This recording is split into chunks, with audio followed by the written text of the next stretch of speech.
오늘의 성경 말씀은 마가복음 13장 19절의 말씀이 되겠습니다.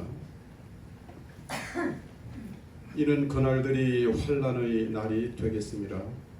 하나님께서 창조하신 시초부터 지금까지 이런 환난이 없었고 후에도 없으리라. 아멘.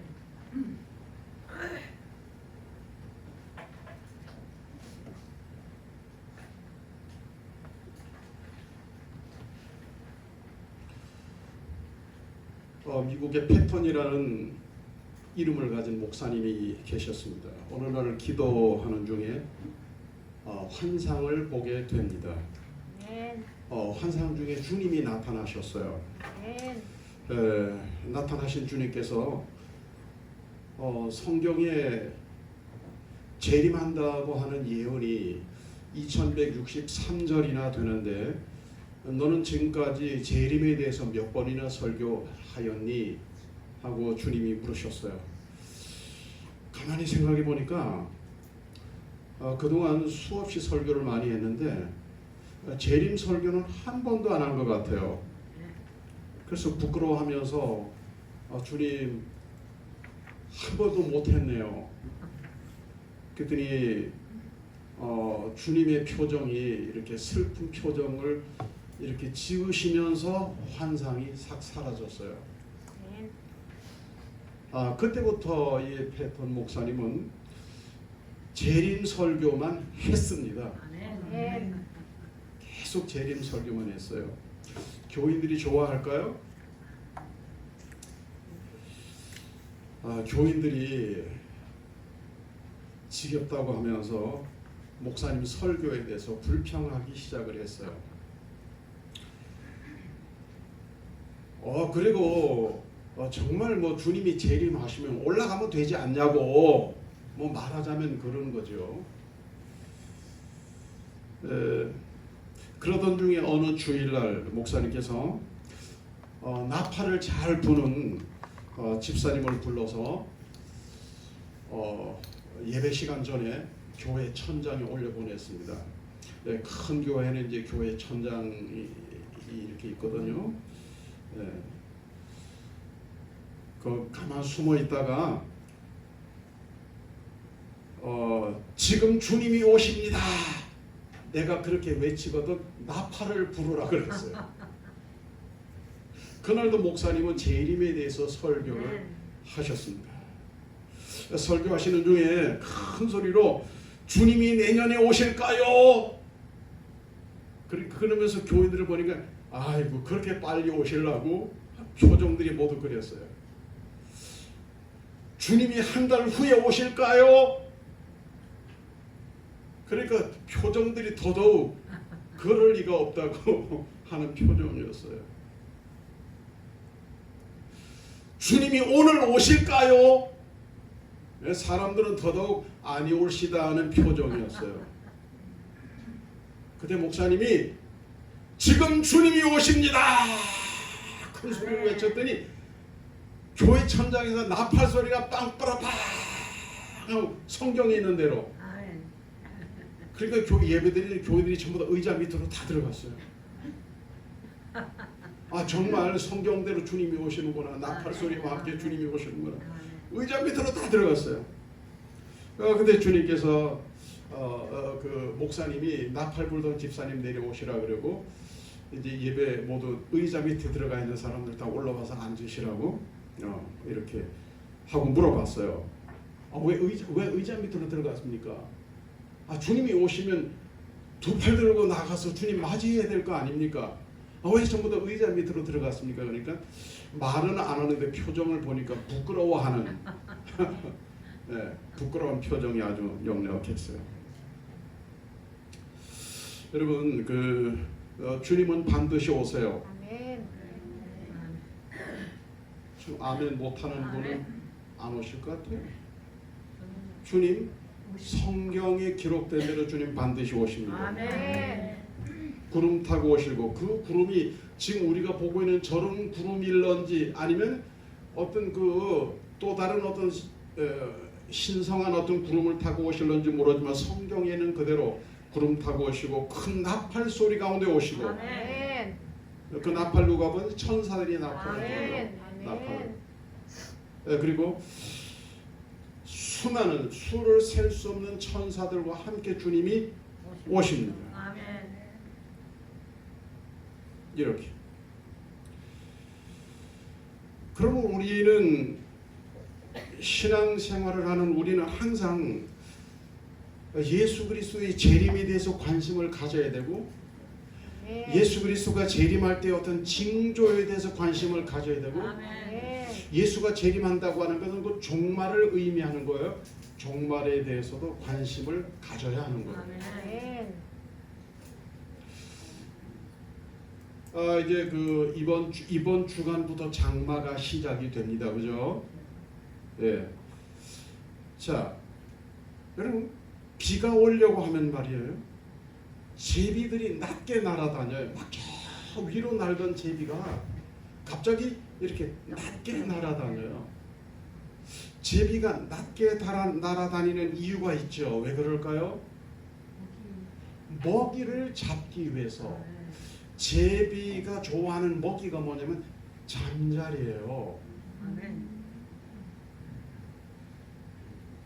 비가 오려고 하면 잠자리들은 높이는 할 수가 없어요. 날개가 무거워서. 왜냐면 비가 오려고 할 때는 이 높이 올라갈수록 이 말하자면은 이 수분 함량이 많은 거예요. 쉽게 설명드리면. 그러니까 잠자리들이 낮게 날아다녀요. 그러면 제비들이 낮게 날아다니는 잠자리를 잡아먹으려고 제비도 낮게 날아다니는 거예요. 그래서 우리 옛 선조들은 일기예보를 들어본 적이 없지만 잠자리가 낮게 날거나 제비가 낮게 날아다니는 모습을 보면서 이제 곧 비가 오겠구나.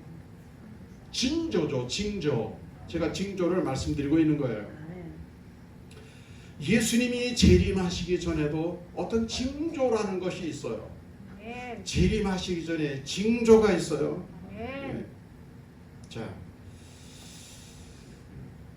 이 종말에 대한 예언이 많이 있습니다. 이런 예언이 있습니다. 하늘로부터 서방의 한쪽에 불길이 닥치리라. 남부에서 해 뜨는 나라까지 퍼질 것이니 죽어가는 이들은 식물의 뿌리조차 찾지 못하리라. 세 번째로 마르스에게 무기가 주어지리라. 성류석이 불붙는 것을 보게 되리니 성류석 시대의 마지막에는 기근이 닥치리라. 이것은 노스트라다무스의 예언입니다.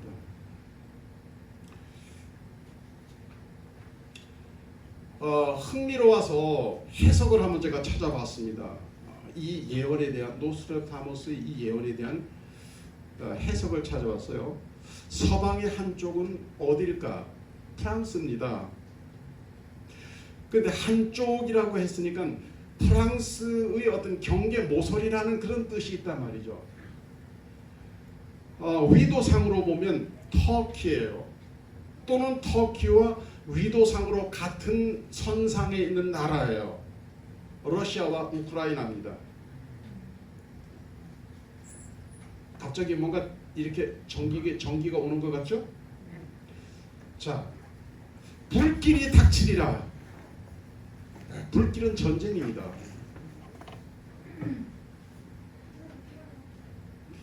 남부에서는 그랬어요. 남부에서는 유럽의 남부는 시리아와 이스라엘, 중동을 말합니다. 거기도 전쟁 중이죠. 해 뜨는 나라까지 퍼질 것이니, 해 뜨는 나라가 해석상으로는 일본이라고 그랬어요. 그쪽에서 보면 해 뜨는 나라가 일본이에요. 그렇지만 중동에서 동쪽의 해 뜨는 나라는 한반도입니다. 한반도 이상하게 돌아가죠 지금.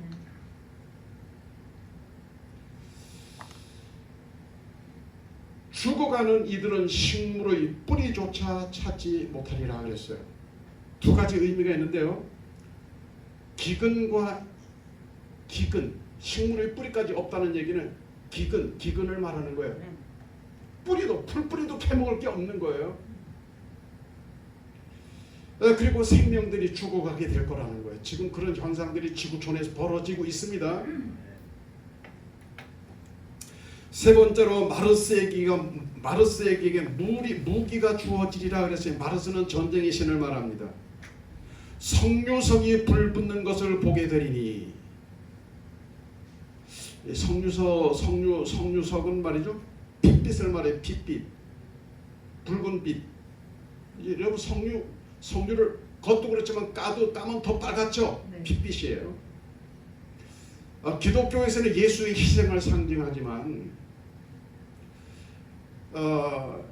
노스트라다무스가 예수의 피를 얘기한 것보다는 다른 면을 얘기했을 거예요. 빨간색을 가진 어떤 나라를, 지금 나라 계속 얘기거든요. 빨간색인 나라, 빨간색을 가진 나라의 뭐예요? 그 나라의 상징, 빨간 국기, 빨간색을 가진 나라의 국기를 말하는 거예요. 그럼 여러분, 해 뜨는 나라 동쪽에 빨간색을 가진 국기를 가진 나라가 어디입니까? 중국과 북한입니다. 아멘.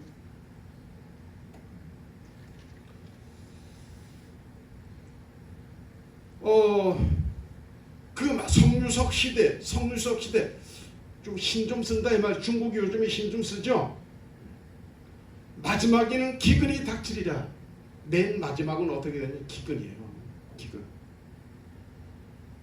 그 세계 대전쟁과 공산주의의 몰락과 뭐예요? 기근. 한마디로 말하면 환란이에요. 아멘. 자, 물론 이것은 성경의 예언이 아닙니다. 그냥 예측이에요. 네? 인류의 미래의 삶에 대한 이야기를 신앙적으로는, 성경적으로는 예언이라고 말을 하고요. 과학적으로는 예측이라고 그래요. 미국에서 날씨 예측을 잘해서 거부가 된 사람이 있어요. 크리크라는 사람이에요. 크리크는 이 날씨 예측을 통해서 아주 돈방석에 앉은 사람입니다. 근데 이런 과학자들의 미래 예측의 정확도가 어느 정도나 될까?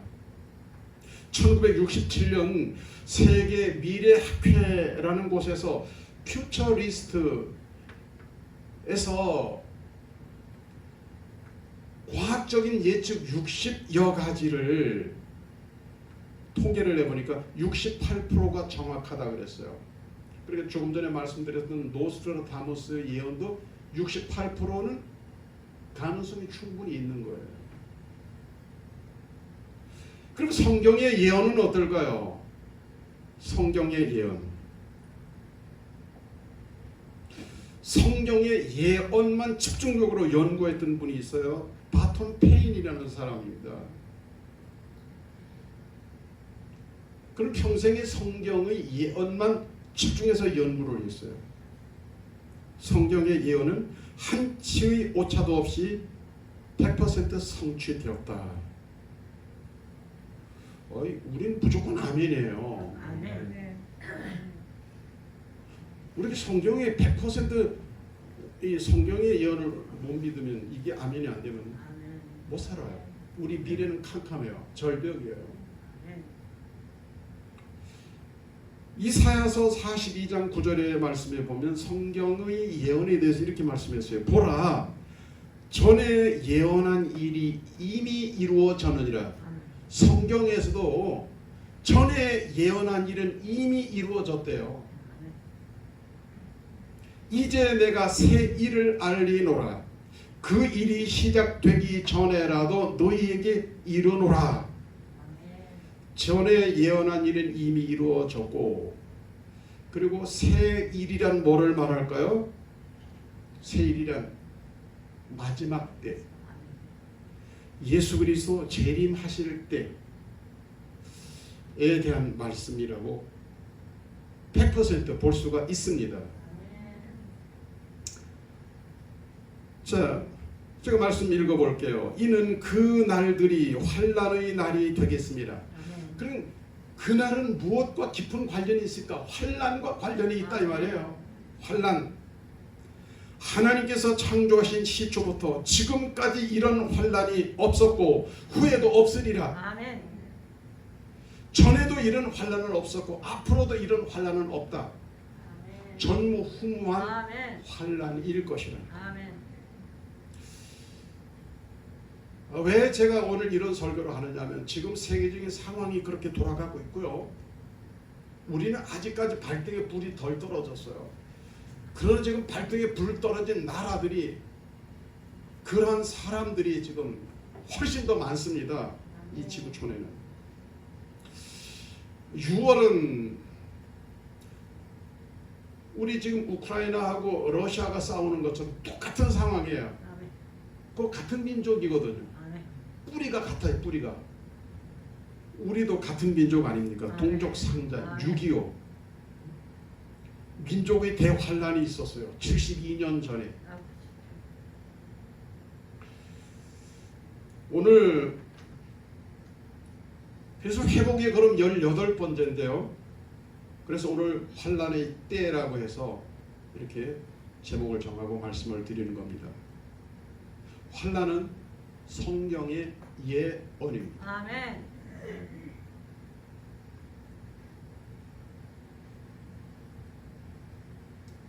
100% 성취되는 100% 성취되는 성경의 예언. 어떤 예언? 종말 예언. 종말 예언에는 반드시 환란이 있어요. 아멘. 예언의 내용은 뭐예요? 전에도 없었고 후에도 없었던. 아멘. 그런데 있는 유일무이한 큰 환란이라는 거예요. 세상에 많은 환란이 있습니다. 우리는 지난 2년 동안 전염병 환란을 경험했죠. 아멘. 여러분 아직도 절대로 끝이 아닙니다. 아멘. 이게 지금 정치적인 엔데믹이지 네. 실질적으로는 여전히 팬데믹이에요. 아세요? 아직 안 끝났어요. 계속 새로운 바이러스들이 계속 만들어지고 있습니다. 지금요. 아멘. 지금 뭐 한반도 북쪽에 지금 현재 심각하잖아요. 아멘. 이게 이제 계절이 바뀌면서 남쪽으로 바람이 불면 그 바이러스 전부 다 우리 다 덮어쓰게 돼 있어요. 아멘. 거기 무슨 약이 풍성합니까? 백신이 있으니까 백신 다 거부하고 있잖아요. 예? 지금 여기도 아직까지 아니에요. 여러분 내가 딱 봤더니 예배 시간 전에 저기 찬양할 적에 마스크 다 벗고 하시더라고요. 이게 우리의 마음인 거예요. 정치적으로 엔데믹이지 아직 여전히 팬데믹 상황이에요. 아멘.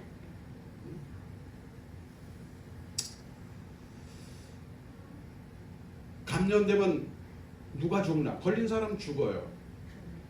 누가 피해보나? 옆에 사람 피해봅니다. 아멘. 자, 이런 이 환란의 이 전염병이라고 하는 병조 이게 막 돌아다니는 전염병의 환란을 우리가 겪었단 말이에요. 72년 전에는 전쟁을 경험했단 말이에요. 아멘. 우리 요즘 전쟁을 경험한 어른들이 많잖아요. 아멘. 저보다 인생이 선배되는 분들은 다 경험하셨잖아요. 아멘.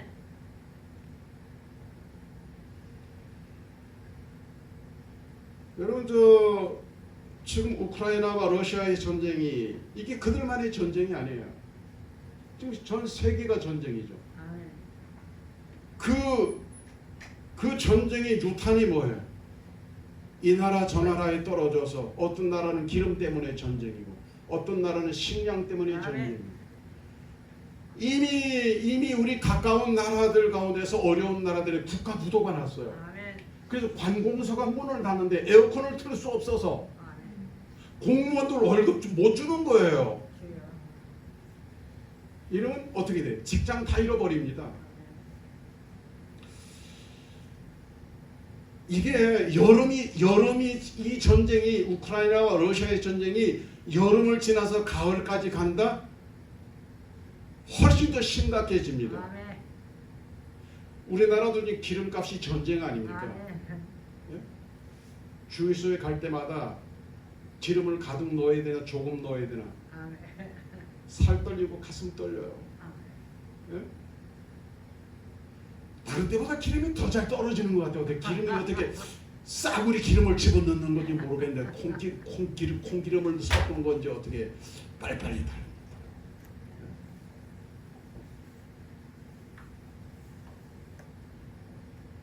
이게 우리는 지금 심각한 상황이에요.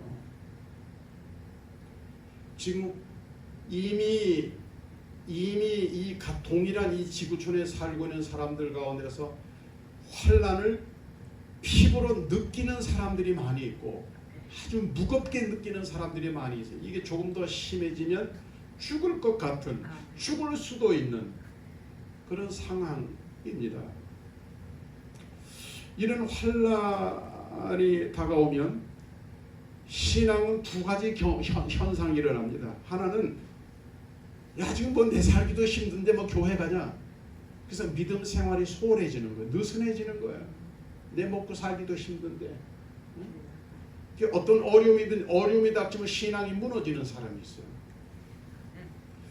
근데 이제 어떤 사람들은 이 어떤 환경이 삶이 어려워지면 생존의 위협이 닥쳐오면 더 하나님을 더 가까이 하고 막 잠들었던 믿음이 막 깨어나고 느슨했던 믿음이 막 힘을 내는 거예요. 네. 자, 요한계시록 7장 13절에서 14절은 밤모섬에 유배되어 있었던 사도 요한의 예언이죠. 그가 이렇게 말을 했습니다.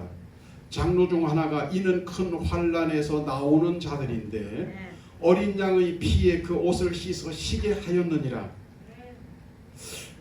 두 가지 볼 수 있어요. 하나는 큰 환난에서 나오는 자들인데 큰 환난에서 나온다. 이것은 언제를 말할까요?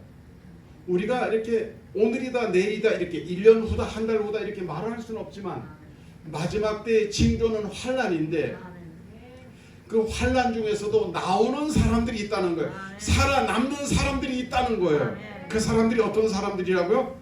어린 양의 피에 그 옷을 씻어 시게 하였느니라. 어린 양 예수를 믿고 그 피의 공로를 힘입은 자들이에요. 그러므로 여러분 환난을 만나더라도 주저앉지 말고 환난을 두려워하지 말고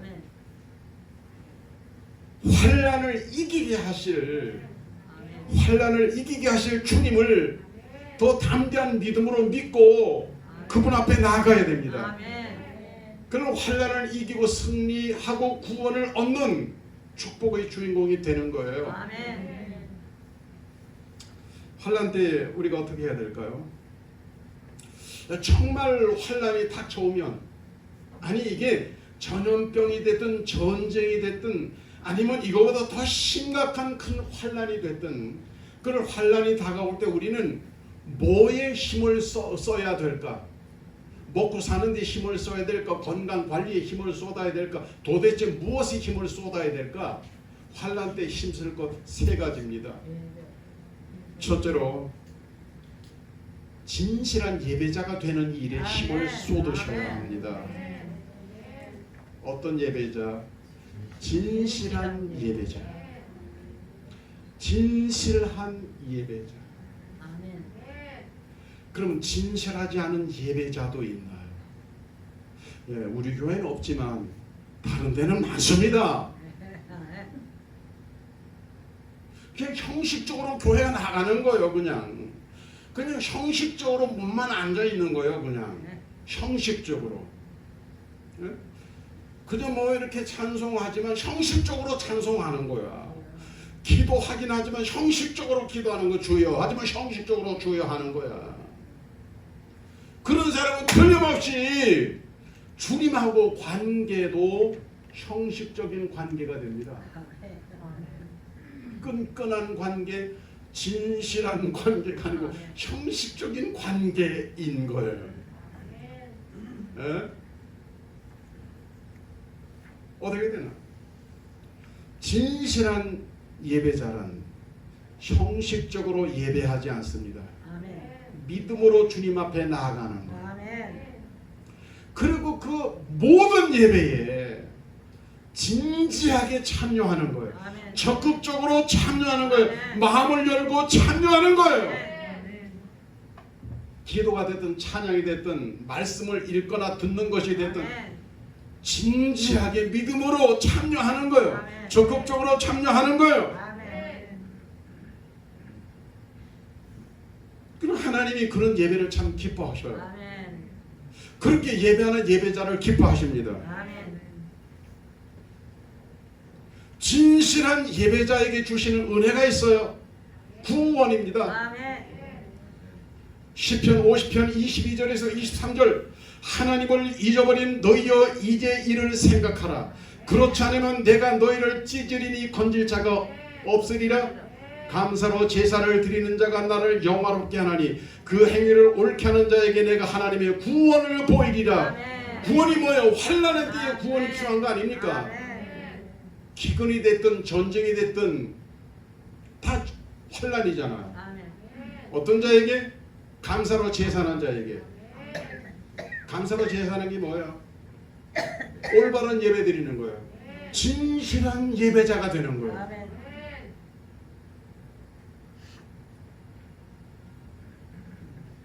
환난 때 힘써야 될 거 기도해야 돼요.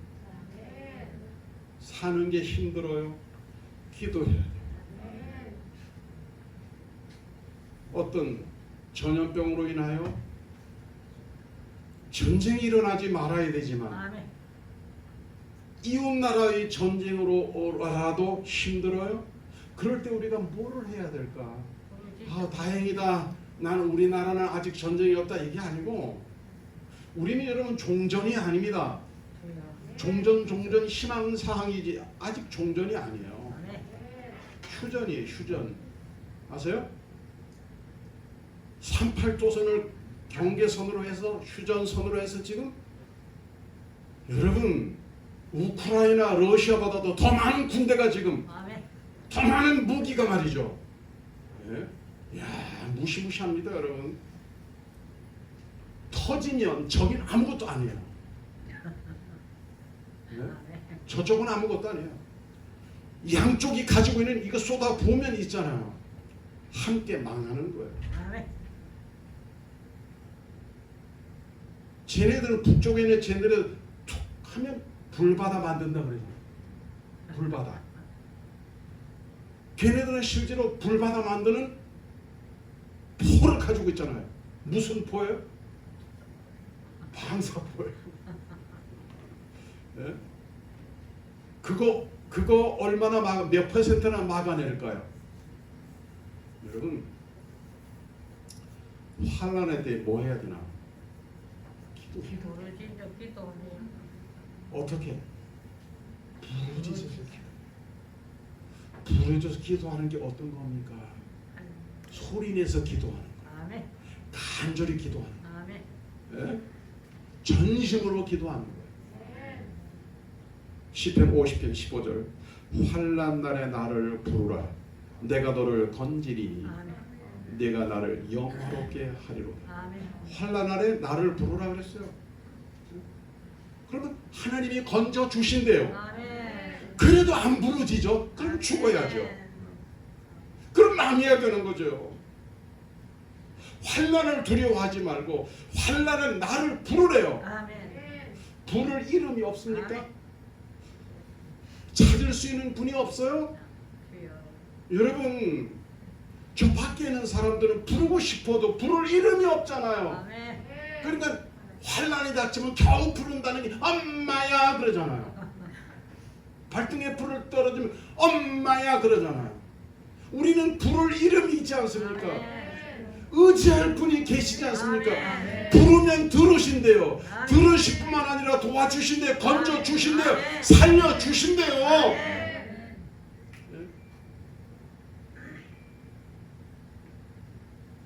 시편 46편 1절에 하나님은 우리의 피난처시오 신이시니 환난 중에 만날 큰 도움이시라. 작은 도움이 아니에요. 큰 도움입니다. 그냥 컵라면이나 하나 먹게 해주는 정도가 아니고 여러분 저 울진에 산불 나니까 전국에서 뭐 컵라면에다가 휴지에다가 생수에다 막 날라다 막 보냈잖아요. 아멘. 공무원들이 얼마나 게을러 터진지 있잖아요. 그 창고 그거 다 나눠줘야죠. 아멘. 그걸 쌓아놓고 있다가 들켜가지고 유효기간이 지나가지고 폐기 처분한답니다. 울진 군수서부터 다 옷 벗겨야 되죠. 그런 사람 재선시켜주면 안 돼요. 공무원들 정신 나갔죠. 보낸 사람들은 말이죠. 정말 사랑으로 같은 국민이라고 도와주는데. 아멘. 그런데 성경엔 뭐라고 말하는 환난 중에 만날 큰 도움이래요. 큰 도움. 아멘. 그저 밥 한 끼 해결해 주는 정도가 아니야. 그냥 갑자기 옷이 없는 옷 한 벌 입혀주는 정도 큰 도움. 이건 죽고 사는 문제거든요. 아멘. 큰 도움. 손다 시잉이라는 사람이 있었어요. 어떻게 가다 보니까 미션 스쿨에 이렇게 다니게 됐습니다. 미션 스쿨은 선교사님들이 오셔가지고 맨날 예수 얘기하잖아요. 성경 가르치잖아요. 지금 우리나라에서는 성경 못 가르칩니다. 하도 난리를 쳐가지고 예배도 못 드려요. 그저 들을 사람들이고 말 사람 말. 옛날에 있잖아요. 미션 스쿨에서는 그 예배 시간에 빠지면 감점 받았어요. 그것도 필수 과목이 필수 과목. 예배도 성경 시험도 치고 막 그랬어요. 아멘. 그래 목사님들이 가서 막 그 원목이 있고 교목이 있어서 성경도 가르치고. 그래 지금 그거 못 합니다. 지금요. 이게 민주주의인지 몰라도. 그러니까 늘 그 선교사님이나 그 학교나 교회에 대한 반감이 컸어요. 그래서 있잖아요. 막 그 숲속에 숨어가지고 선교사님들이 지나다니면 돌 던지고, 그리고 비닐 봉다리에다가 오물 집어넣어가지고 선교사님한테 막 던지고. 그래서 선교사님이 학교 갔다가 이제 하교하는 길에 집으로 가다가 그래서 뭐 비닐 봉다리가 날아와서 턱 받았더니 막 주르르 막 쏟아지는 거, 오물이 막 쏟아지는 거예요. 그런데도 선교사님이 어떤 놈이야 이 벼락 맞아 뒤질 놈 이렇게 하지 않고 기도했던 것 같아요. 아멘. 주여, 아멘. 저 인간도 하나님의 백성 아니겠습니까? 아멘. 그래서 저를 이곳에 보낸 거 아니겠습니까? 아멘. 나한테 돌 던진, 나한테 오물 던진 저 인간 불쌍히 여주시고 하늘 백성 삼으시고 기왕이면 하나님의 종으로 만들어 주시옵소서. 아멘. 아마 이렇게 기도했는가 봐요. 아멘. 어느 날 있잖아요. 이 선다싱 마음속에 기도하고 싶은 마음이 생기더래요. 글쎄. 아멘. 그런 인간 마음속에 기도를 한번 해볼까. 그 성령님이 역사하신 거죠. 아멘. 선교사님이 기도를 드시고 역사하신 거예요. 아멘. 그래서 기도를 한다는 게 이렇게 기도했어요. 주여 뭐 하나님 뭐 이렇게 안 하고 기독교의 하나님 살아계십니까? 살아계시면 내게 보여주시옵소서. 아멘. 그럼 내가 한번 기독교의 하나님을 위해서 한번 살아볼랍니다. 이렇게 기도해요. 그렇게 기도하고 있는데 갑자기 기차가 지나가는 소리가 들리는 거예요. 칙칙폭칙 기차 지나가는 소리. 그래서 다시 또 기도합니다. 기독교의 하나님, 만약에 내일 새벽 5시까지 기독교 하나님께서 살아계신 하나님이라는 걸 내게 보여주지 않으면 나 저 기찻길에 뛰어내려서 확 죽어버리랍니다. 여러분 어떤 사람인지 상상이 되시죠? 네. 근데 그 다음날 새벽 5시가 가까워지고 있었어요. 이제 기찻길에 뛰어내릴 시간이 가까워지는데 갑자기 기도하던 기도실이 환해지는 거예요. 환해지면서 처음 보는 분이지만 그분은 예수님이었어요. 네, 예수님이었어요. 나타나신 분이 이렇게 말합니다. 너는 언제까지 나를 원망하려고? 아멘. 그러면서 나는 너를 구원하기 위해서 왔다. 아멘. 네가 바른 길을 알기를 원하는구나. 내가 바른 길을 알려주겠다. 내가 길이다. 아멘. 아멘. 그때부터 선다싱은 변해서 정말 하나님의 종이 됐습니다. 아멘. 여러분, 기도는 흉내만 내도 하나님이 은혜를 주셔요. 아멘. 어려울 때, 환난의 때에 특별히 부르짖어서 기도하는 아멘. 저와 여러분 되기를 간절히 바랍니다. 아멘.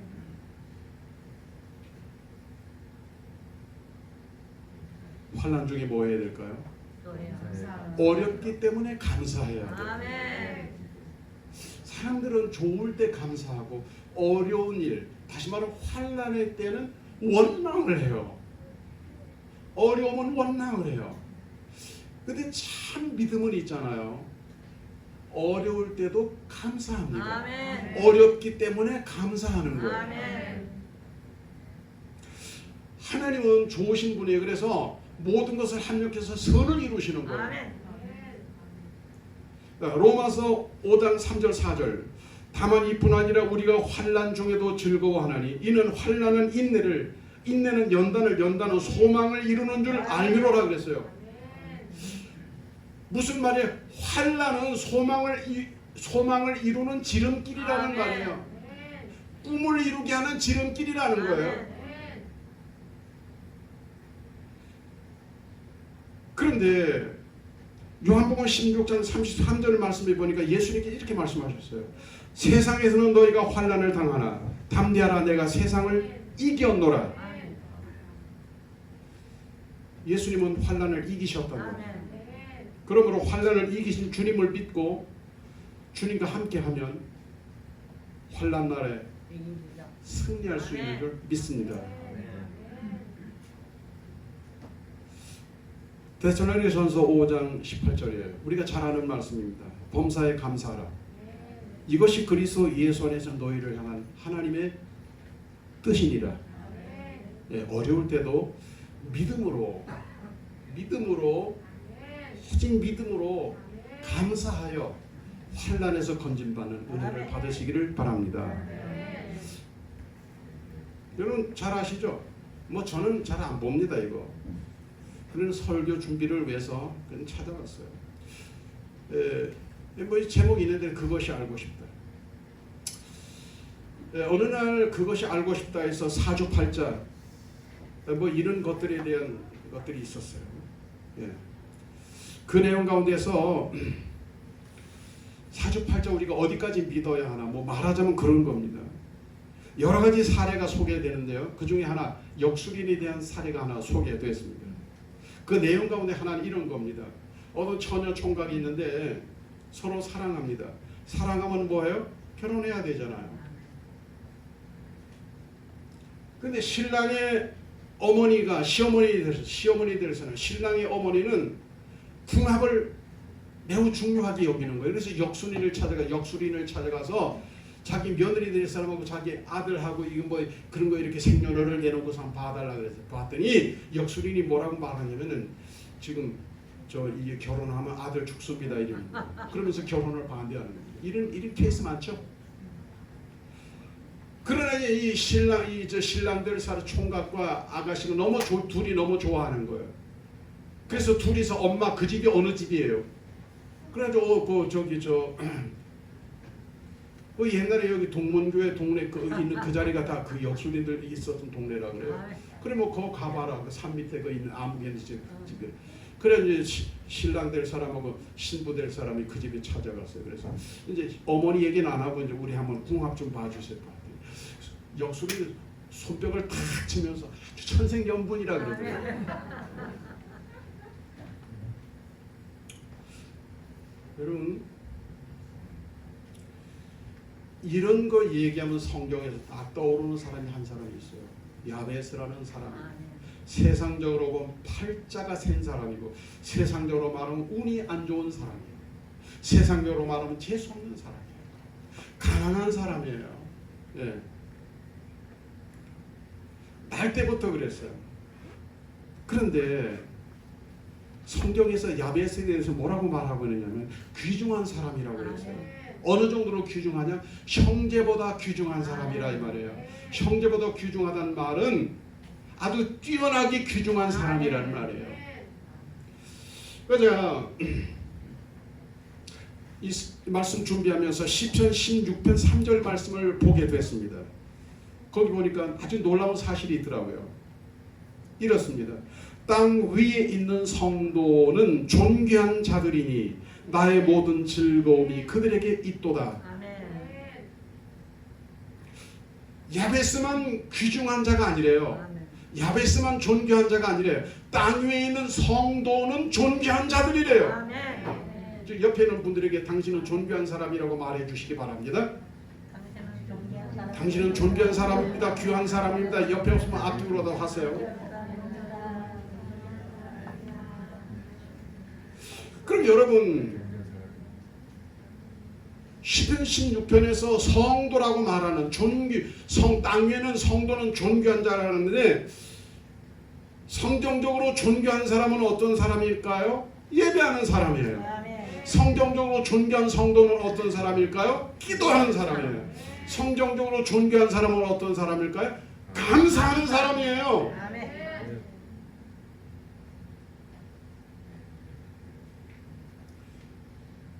우리는 지금 어쩌면 마지막 때를 살고 있을 가능성이 매우 높아요.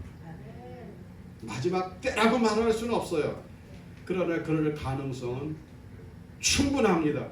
70년을 거슬러 올라가서 오늘까지 상황을 보면 충분합니다. 이때는 어떤 때는 큰 환난의 때라 이 말이에요. 그러나 여러분 환난을 지금도 어렵지만 지금보다 더 견디기 힘든 환난이 닥쳐올지라도 두려워할 일은 없습니다. 개인적이든 가정적이든 국가적이든 세계적이든 그건 두려워할 일이 아니다. 절망할 일이 아니다. 넘어질 일이 아니다. 열심히 예배드리고 부르짖어 기도하고 범사에 감사하면 하나님의 환난에 구원하시는 은혜가 성도에게 함께하는 줄 믿습니다. 기도드리겠습니다. 하나님 고맙습니다.